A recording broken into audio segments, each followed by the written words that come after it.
आ सकें और उसको वो कर सकें।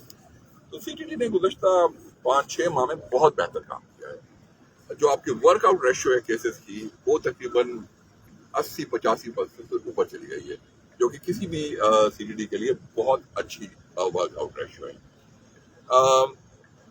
फिर अगर आप ये देख लें कि हमने यहाँ पे एफर्ट ये की कि चूँकि कुछ अजला बहुत बड़े हो गए हैं, तो वहाँ पे हमने एफर्ट ये की कि डिविजनल एसपी का कॉन्सेप्ट ला जाए, ताकि सुपरविजन, क्योंकि जाहिर है टेररिज्म तो एक फेसेट है उसका, लेकिन आम शहरी को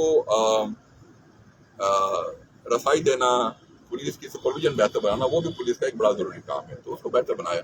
आज उसी सिलसिले में हम यहाँ पे आए हुए थे, और यहाँ पे जिस तरह बात हुई हमने कमांड एंड कंट्रोल सेंटर का, अभी बेसिकली मकसद क्या है कि ये फीड्स अवेलेबल हैं, और ये फीड्स आप पब्लिक सेक्टर से, बाकी इदारों से लेके एक कमांड एंड कंट्रोल सेंटर के थ्रू चलाते हैं।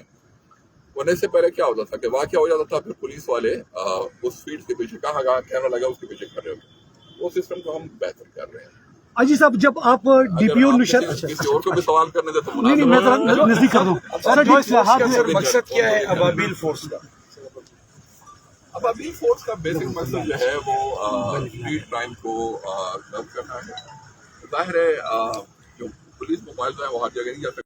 तो जो अर्बन एरिया है, अर्बन एरिया में ये बीट सिस्टम में काम करते हैं, मतलब इन दो मोटरसाइकिल इकट्ठे काम करेगी, और जाहिर है इनकी 12-13 जो मेन आपका अर्बन सेंटर कैंट का है, पत्नी का है और रिसालपुर का है, ये जो मेन एरिया है। सर, जब आप यहाँ डीपीओ थे, आपने एक बात मीडिया के साथ की थी।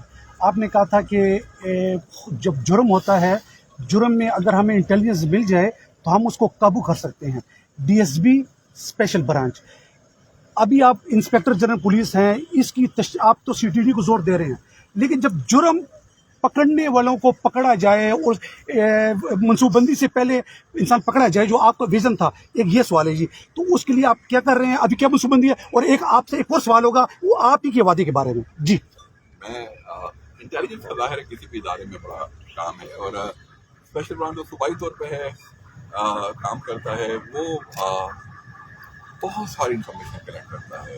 स्पेशल ब्रांच की जो फील्ड है, वो अगर आपको मैं ब्रीफिंग दूँ तो वो ना सिर्फ ऑर्गेनाइज क्राइम के मुतल्लिक, बल्कि कौन से गैंग हैं, कौन से डेंट हैं, जिनकी रेगुलर फीडबैक DPO को आती रहती है, और वो काम भी करते हैं।